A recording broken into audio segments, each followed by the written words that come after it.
Thanks for tuning into this episode of Ramblin' Rants with Blaize, which is me, obviously. I will be your host.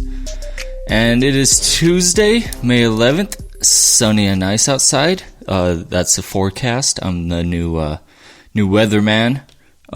Maybe I'll just do a weather podcast. No, I really don't give a shit about that. But yeah, thanks for listening to another episode. It's been like a month since I released one. Just kind of took a break from doing anything creative, any comedy. I haven't done any stand up in probably about 5 weeks, which is like a long break for me, and haven't done a podcast since like then either. So yeah, just took a break, which is good to. I really wanted to see. I've been having kind of conflictions in my mind about what I want what I want to do in the future, and what I need to do right now to make it happen in the future, and kind of want to work on, obviously comedy, and doing this podcast has been a big passion and thing of mine for the past 3 years, and it's been a year since I've done this podcast now. Like this month, and I kind of was, it was good at first filling the void I was having, and made me hopeful to create some of my goals or accomplish some of my goals, and it was there's still a piece missing that I wanted to do in my life and work at with comedy. That kind of comedy and doing, this would go hand in hand.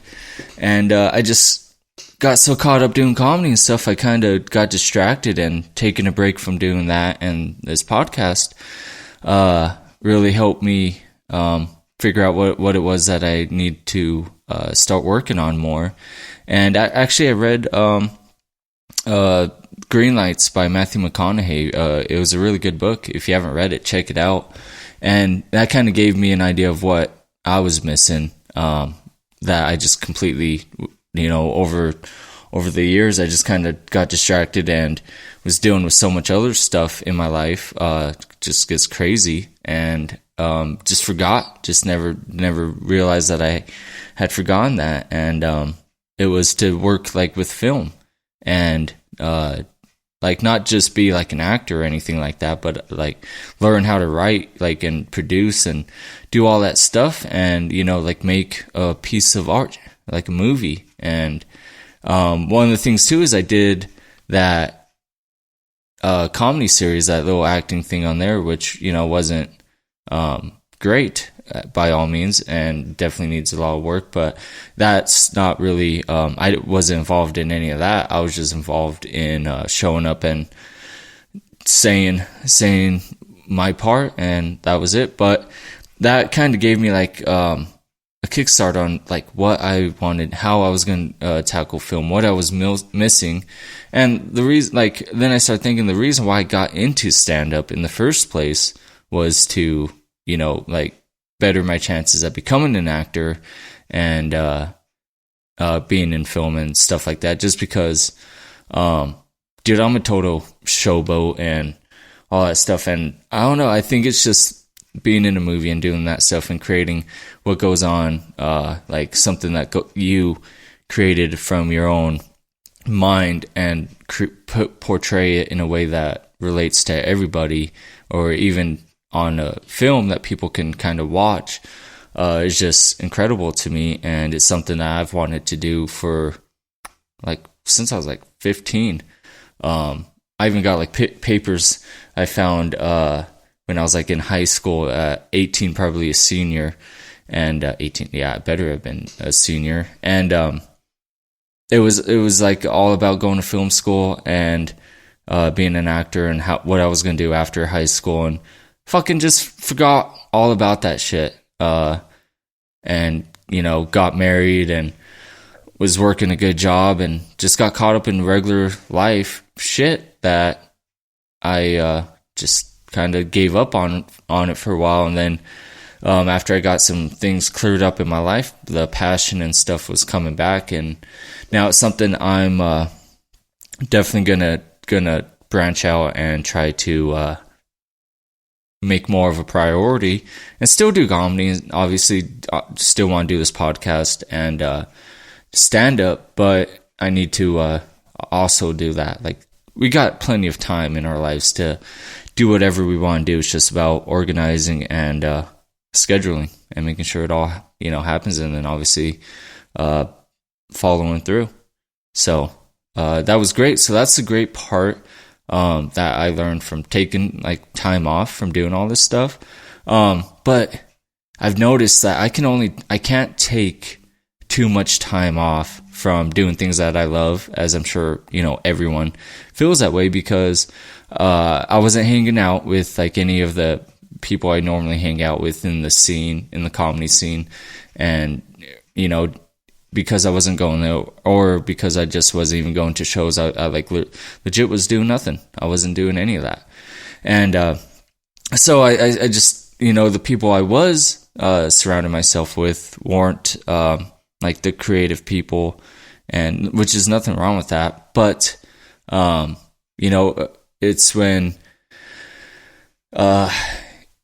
it's like a conflict of interest. So it's like it's okay to have that, but it definitely pulls on you and drains on you. Having someone, that's, how do I put this in words? It's okay.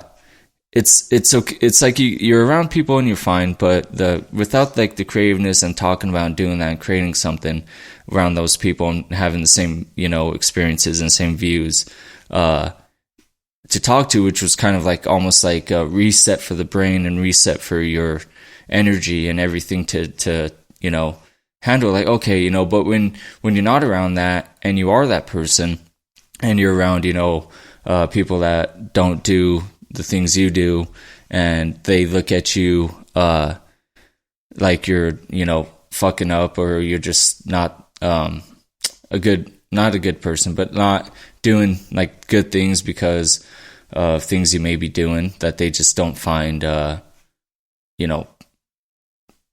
relatable. And so and a lot of people, I have an easy just because I've been all over the States, and talked to so many different people, hung out with so many different people, that I know what I believe, and I know what I am, who I am, as far as, so I feel comfortable when other people have their own beliefs and their own things that they do or follow or whatever, where I'm like, oh, that I understand, and I'm like, cool. That's interesting. I never say like you're crazy for believing that or anything like that. Like, I'm just like, cool. That's not what I believe, but good for you. Whereas some people don't have that understanding mechanism, where they just, if you're not believing what they believe or doing what they think is right, it's just you're wrong, and that's that. It's like, no, who the fuck knows who's right, who's wrong? Obviously, if you're killing people and doing shit like that, like breaking the law, yeah, that's bad. Don't do that. But as far as, what you choose to follow, what God you choose to follow, what, how you choose to live your life, should really be no one's concern but like your own and how you do it. And there's actually in that Greenlight book by Matthew McConaughey, there's a good little story he tells, which is great, kind of relating to this, where he tells, like, he went to Africa and was hanging out with the tribesmen, and they, like, two tribesmen got in an argument in front of him, and one was saying, basically like a prostitute girl walked by the table that they were at, and one of the guys was like, man, I and I'm gonna put it in my words, but he said, man, I just don't know how a girl can do that. Like, she shouldn't be doing that. She's a young girl, she should work harder for doing something else instead of just sleazing around. Another guy said, hey, I disagree, that I believe that it's her body. She can do whatever she wants with it. And if this is what she wants to do, let her do that. And we shouldn't judge. And then Matthew McConaughey, spoke in and said, I agree with this guy, that she shouldn't be sleazing around, that she should be working towards a better future. And like the guy that he was disagreeing with, or the guy that he was agreeing with, kind of freaked out on him and said, hey, it's not about who is wrong or who is right. You don't need to agree with me or him. It's not about that at all. It's about understanding one's way of believing or thinking, and that's it. There is no wrong or right. They were just trying to understand each other. They weren't arguing. And that's really how I feel I look at things. And it should be, if everyone did that, this place, like, there would be, just think of how America would be if everyone understood each other and still could believe whatever they wanted to believe. Like, there'd probably be a lot less fights. There'd be a lot less dividedness going on, if that's a word, dividedness, or separation, between people. And even with politics and all that stuff, like, if you could just understand someone and still be like, okay, I see, like, not, you don't even have to see where they're coming from, but just understand that that's their way of believing and that's their way of thinking. And then you tell yours and be done with it. And then you don't have to talk about that stuff anymore. I've seen so many relationships lost over politics and religion and stuff, where I've seen people who were great friends, get mad because the other one was a Democrat or something, or voted for Trump, and then they get in a huge fight and don't talk to more. I'm like, I don't even follow politics, mostly because of that reason, because I see that happen, and I'm like, I'm not even going to get involved in that, because it really doesn't matter. It really doesn't. You can argue, you can piss and moan, but it's not going to, I'm not going to let that live rent-free in my head. If you guys want to, that's fine, but I got other things to think about, and I don't need to get all worked up over shit that is out of my control.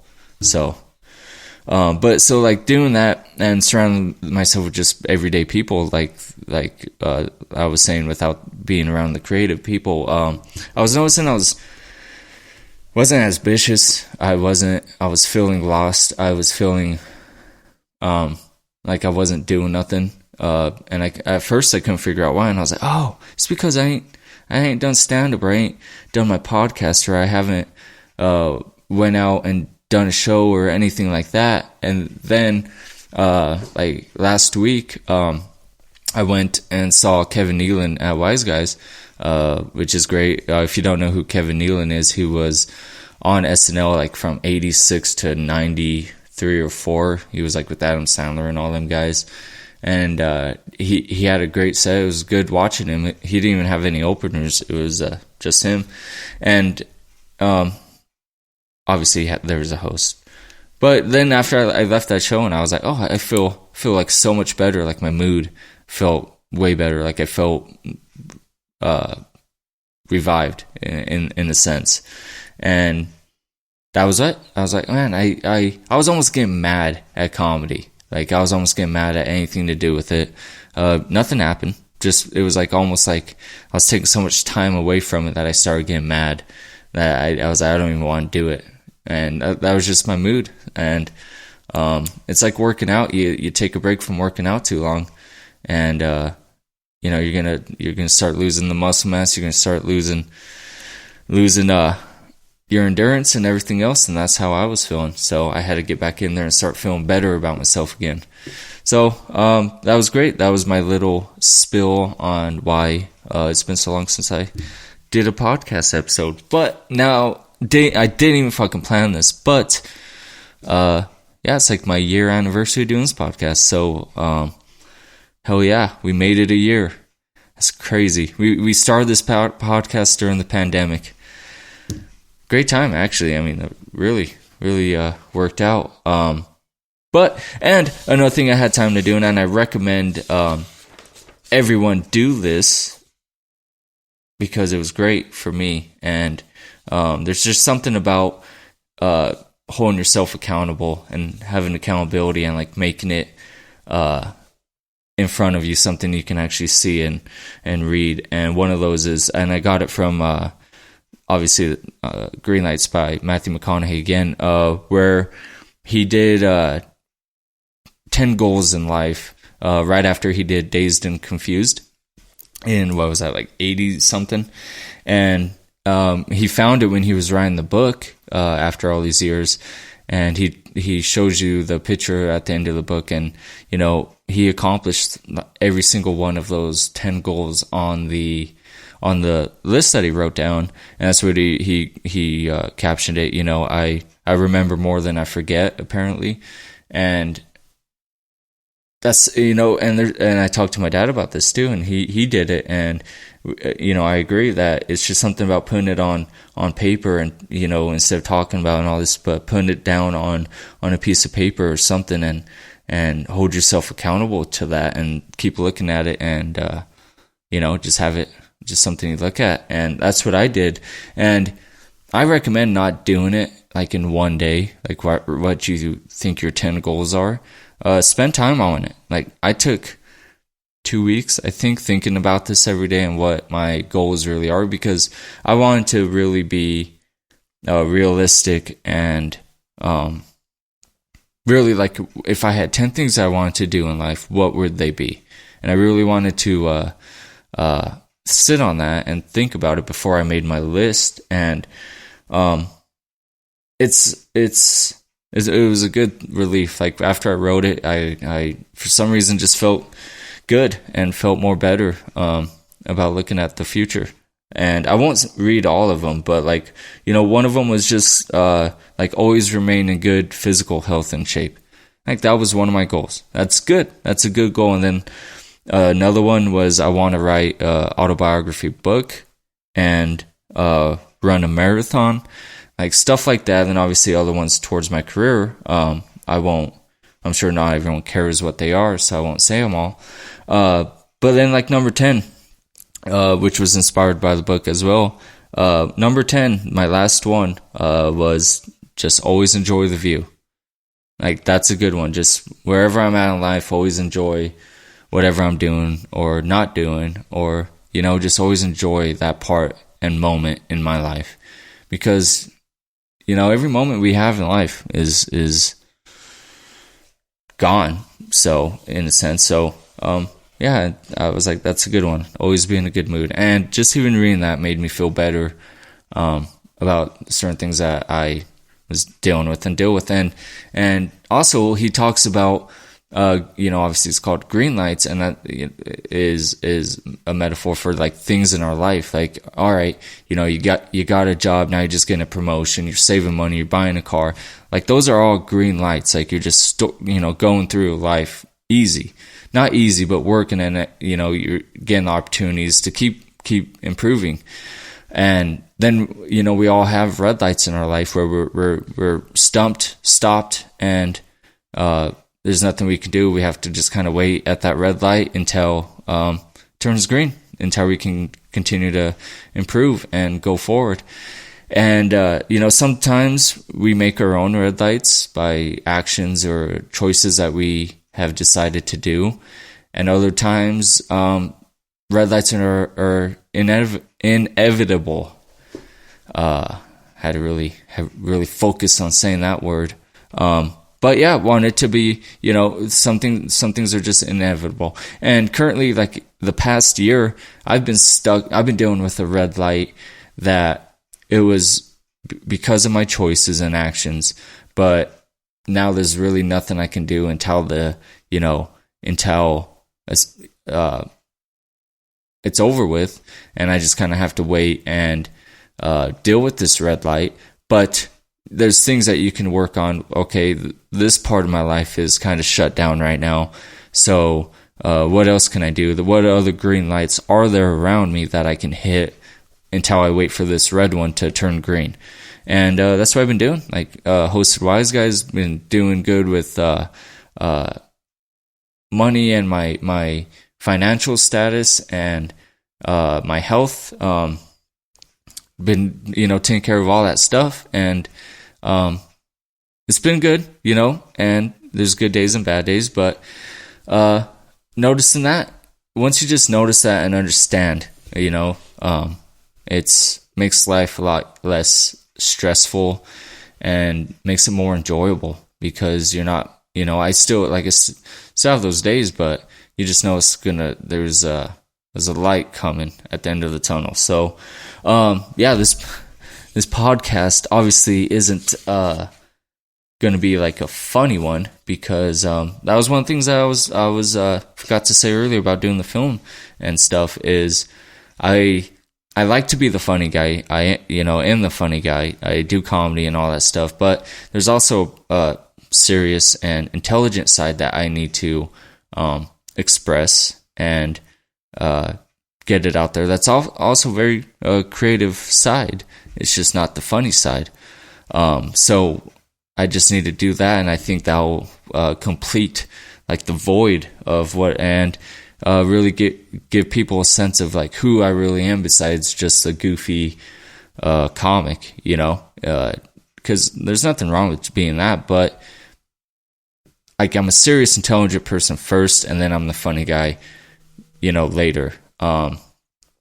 So doing both of these, and like I said, I'm gonna probably be more serious and talk about shit like this on this podcast, because it's who I am, and it's time that I quit ignoring and quit dumbing myself up to get a laugh.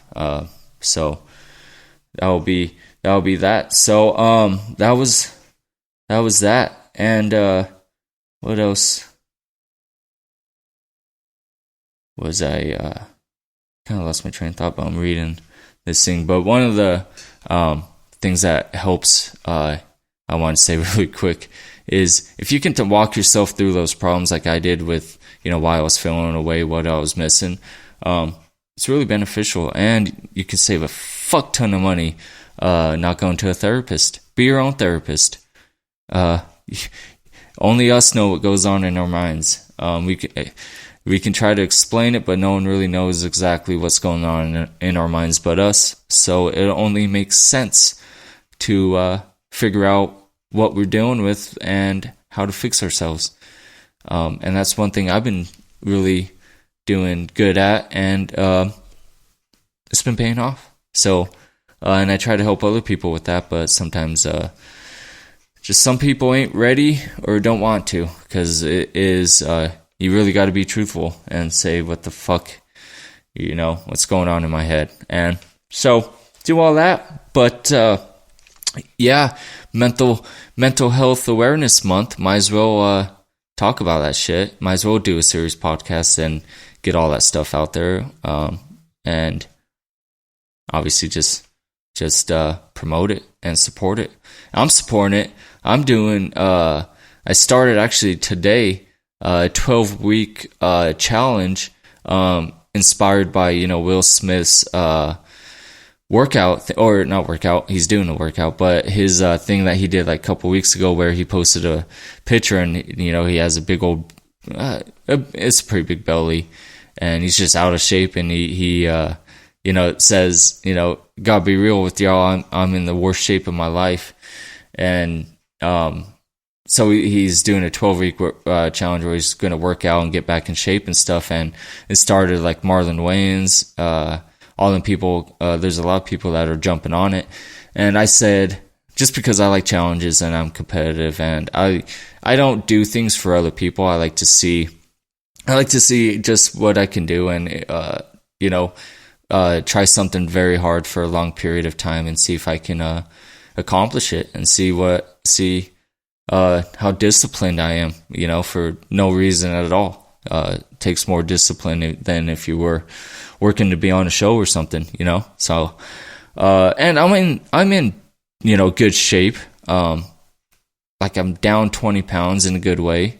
Still got really good muscle and like lost a lot of fat and everything. And so I'm doing the 12-week challenge as a thing where I'm just gonna eat cleaner, get more protein in my diet and good fats, and try to do more of a calorie deficient, get some fucking abs, and work out more intense. Like I'm doing this new workout I just started today, and it's more intense. It's 6 days a week, 1 day off, and I'm gonna do that for 6 weeks and then switch it up for the last 6 weeks for the 12-week challenge. And I took a picture today, and I'll take one probably halfway through and then one at the very end, and post them and see like what my weight is at. Like I did my weight.